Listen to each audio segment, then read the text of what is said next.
Bueno, yo voy a hablar sobre los priones.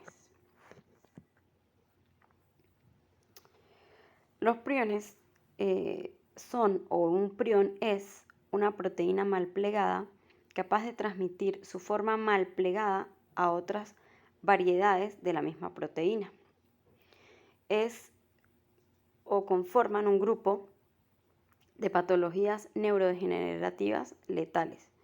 Son características en los mamíferos. También son conocidas como encefalopatías espongiformes transmisibles. Los priones se propagan mediante la transmisión de proteínas mal plegadas que cuando entran a un organismo sano actúan sobre la forma, sobre la misma forma. Tiene que haber proteínas de la misma conformación para que ellas puedan generar esta nueva malformación. Y esas proteínas, que serían nuevos priones, pues también van a empezar a convertir otras proteínas en priones y esto va a provocar una reacción en cadena. Todos los priones conocidos inducen la formación de amiloides plegados, en los que actúan polimerasas, formando un agregado que consiste en hojas beta. Su formación son de hojas betas plegadas, muchas hojas betas apretadas. Los priones o los organismos a los cuales ellos entran y no tienen presente esta misma estructura o esa misma forma, pues no pueden ser o no pueden desarrollar o transmitir esta enfermedad. Funciones de los priones en estados no patógenos.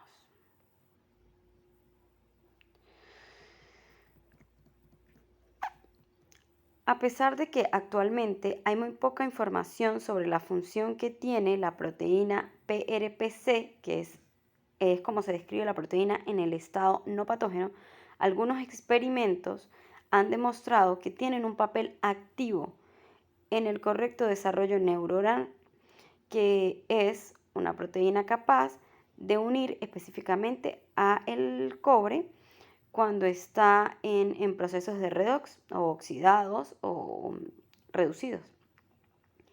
Y también se han relacionado los priones con proteínas de transducción de señales, la adhesión celular y la regulación y distribuir de los receptores de acetilcolina. Pues esto realmente es una función buena. El problema es que cuando se consigue con proteínas de la misma forma es donde va a empezar a replicar su mal plegamiento.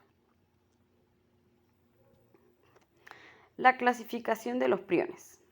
Los priones se han detectado en mamíferos y también se han detectado en levaduras, pero no se consideran patógenos los que se consiguen en las levaduras.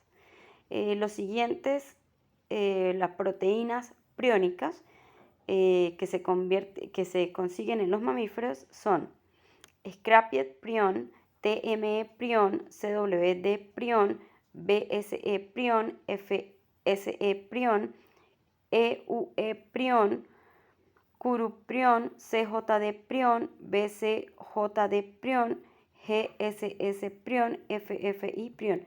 Hay más proteínas, pero los priones como tal tienen muy poco estudio, no son proteínas que de ellas pues se tenga mucho conocimiento. Características de los priones. Una vez que es obtenido el prión que generó el problema y que comenzó a duplicarse, por ejemplo, en el caso de las ovejas, los caprinos, se trata de una glucoproteína. Tiene la misma estructura primaria que una proteína similar presente en el cerebro de la oveja.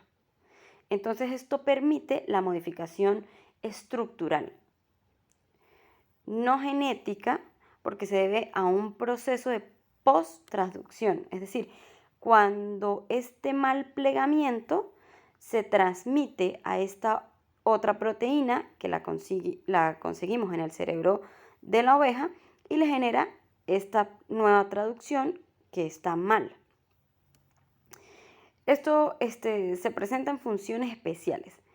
El gen codificado del prión que sería el PRPC, que es el prión no transmitido, no patológico, se localiza en parte del cromosoma 20.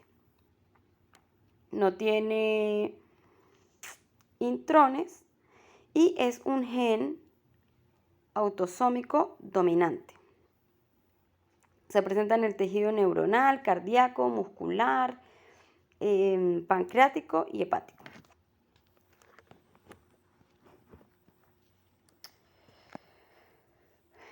El plegamiento erróneo, es decir, la proteína que está mal doblada es errónea y se hace ese plegamiento a una PRPSC, que esa sí es patógena, esa proteína es patógena, se confiere a esta proteína dos propiedades que la diferencian de la no patógena y la patógena.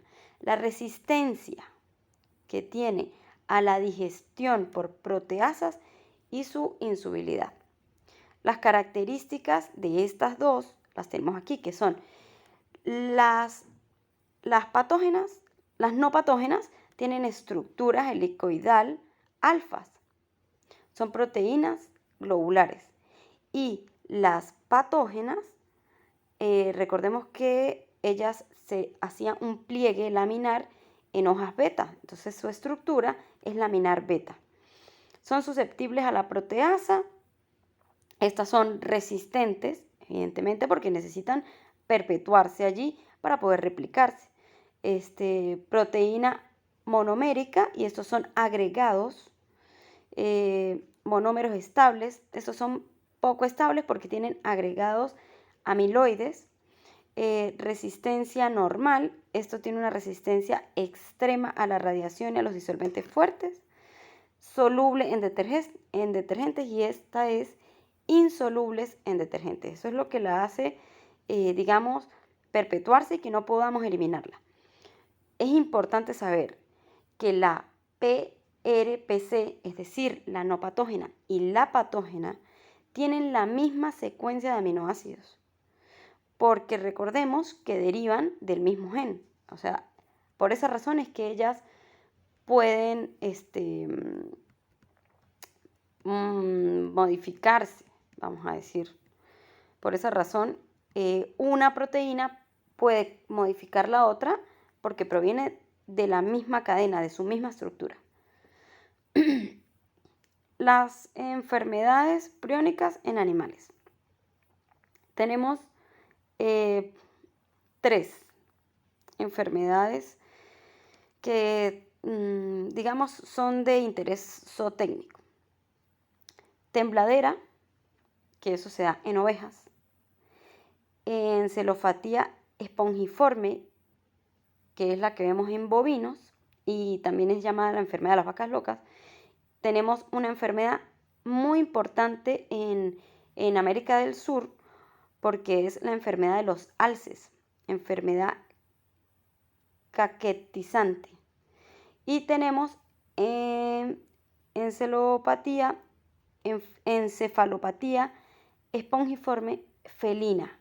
Esta es muy importante porque, bueno, los gatos son prácticamente una mascota muy, muy, muy popular, aunque en los gatos no es muy común.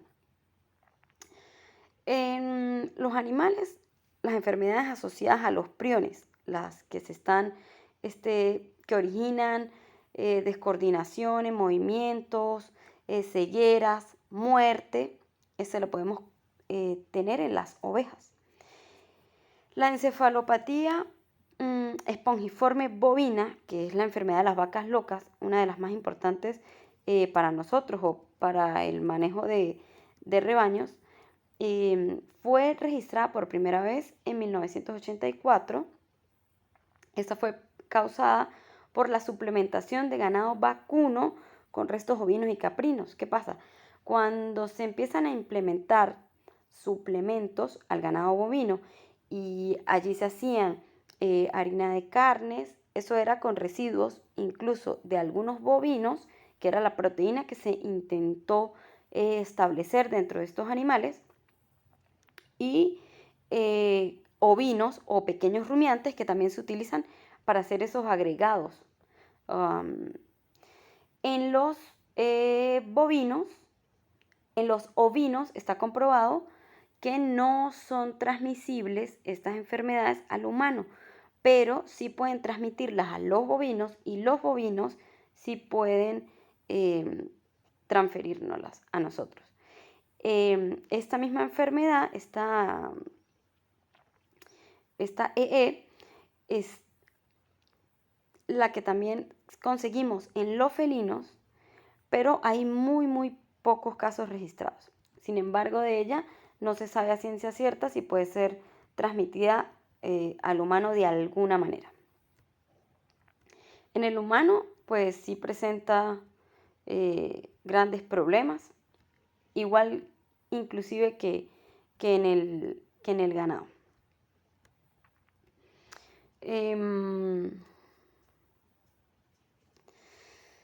¿Qué es esta enfermedad? ¿O qué sucede con esta enfermedad en el bovino? La EEB, así es denominada, es una enfermedad del sistema nervioso del ganado bovino, con un prolongado periodo de incubación. ¿Qué pasa con esto? Este periodo de incubación es de 2 a 8 años aproximadamente, en ocasiones muchísimos más años, y se logra ver o identificar en animales viejos. Actualmente no existe ningún tratamiento, no existen vacunas, nada para esta enfermedad. Cuando se descubre, pues digamos que es muy tarde. Si se contagiaron los animales por algún suplemento que se dio, pues evidentemente hay gran parte del rebaño con este problema y empiezan grandes problemas para el productor. La EEB forma parte de un grupo de enfermedades conocidas como encefalopatías espongiformes transmisibles, serían EET, o enfermedades priónicas, caracterizadas por la acumulación en el tejido nervioso de una proteína infecciosa llamada prión. A este grupo pues pertenece también el prurigo lumbar, que es el que está en los ovinos y en los caprinos. También vimos que era transmitible pues en los humanos.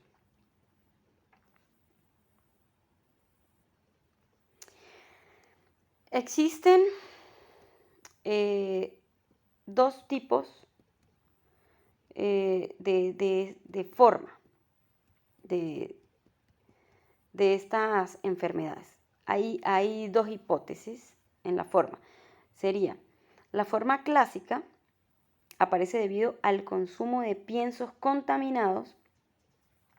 Si bien en los años 90 se le consideró como una amenaza significativa, su aparición se ha reducido sustancialmente durante los últimos años como el resultado de la exitosa implementación de medidas de control eficaces, y actualmente se considera que su prevalencia es extremadamente baja. Ha logrado controlarse sobre todo en los países desarrollados.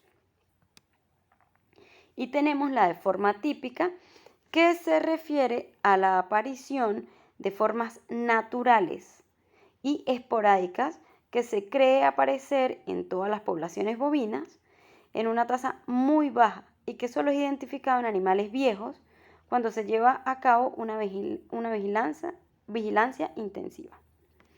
Es decir, no es una enfermedad muy fácil de detectar, no se puede detectar con tiempo, no podemos decir que es una enfermedad que apenas el animal o apenas empieza este doblez de proteínas, podemos identificarlas.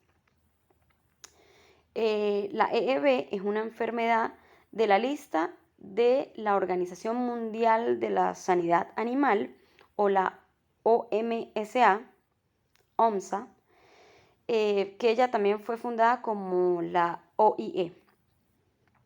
Ellos tienen un código sanitario para los animales terrestres y pues allí hicieron el reconocimiento del estatus de un riesgo sanitario oficial de esta enfermedad, donde se excluye la forma atípica, dado que puede aparecer de forma espontánea en cualquier población bovina. No necesariamente esto está referido a un espacio, a un sitio, a un clima, sino que cualquier rebaño puede padecer de esta enfermedad.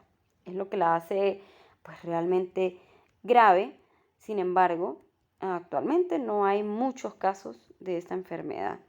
Por lo mismo, se ha tratado de mantener eso. Sobre todo en países desarrollados. En nuestro país no hay muchos casos, pero es que tampoco hay mucho material para ello, para saber o identificar qué ha sucedido aquí con respecto a esa enfermedad. La transmisión y la propagación de esta enfermedad. El origen, tener claro el origen y el desarrollo de la enfermedad en los animales sigue siendo un objeto a investigar.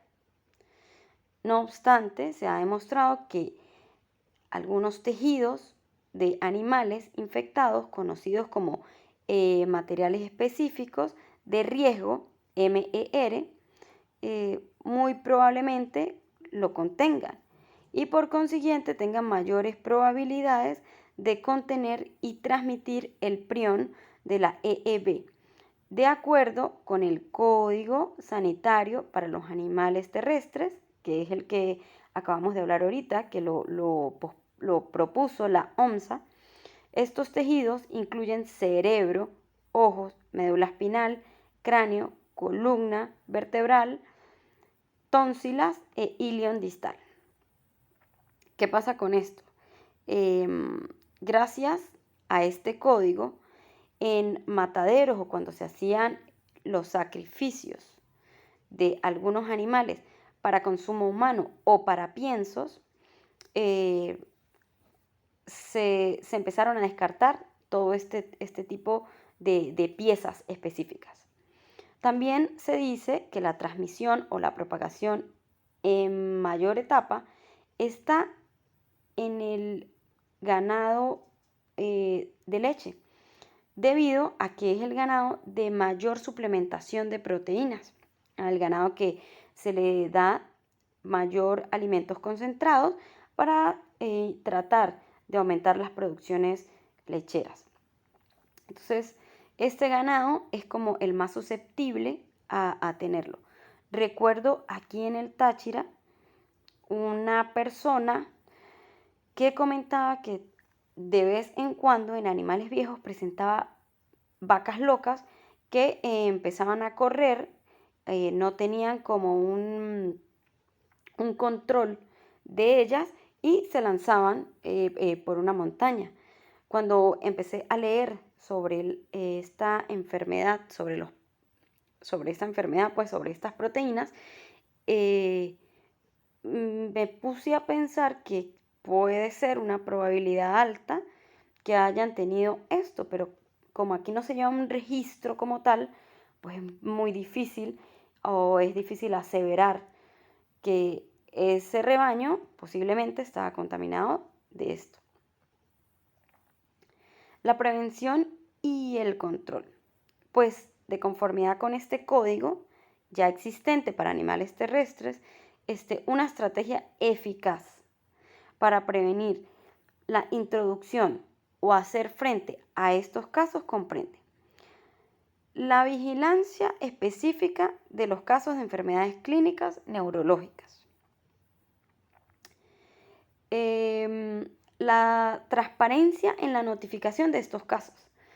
Durante mucho tiempo no se notificaba porque había que eliminar algunos animales o ese productor se caía sus ventas. Ejemplo, en el caso de que fuesen o venden animales lecheros por genética. Entonces, evidentemente, como sí existe una probabilidad que haya transmisión de generación en generación, entonces, evidentemente, ya disminuía la cantidad de personas que quisieran comprar a estos rebaños. Entonces, la mayoría de los casos no se notificaban con transparencia. Eliminación del material específico de riesgo, es decir, cuando estos animales iban a sacrificio, durante el sacrificio había que eliminar el tejido cerebral, espinal, el ojo, el ilion, lo que habíamos visto atrás, que eran el material de riesgo. Y durante el sacrificio y el procesamiento de las canales y de alimentos, pues para el consumo humano o para piensos animales. Recordemos que estos tejidos también pueden contaminar otros bovinos a través de los suplementos. La encefalopatía espongiforme bovina es una enfermedad para la cual la OMSA ha establecido un reconocimiento oficial de un estatus de riesgo sanitario en países en todo su territorio o en zonas o compartimentos definidos a través de un procedimiento transparente basado en un procedimiento imparcial y basado en la ciencia. Es decir, todos los controles que se han hecho conforme al desarrollo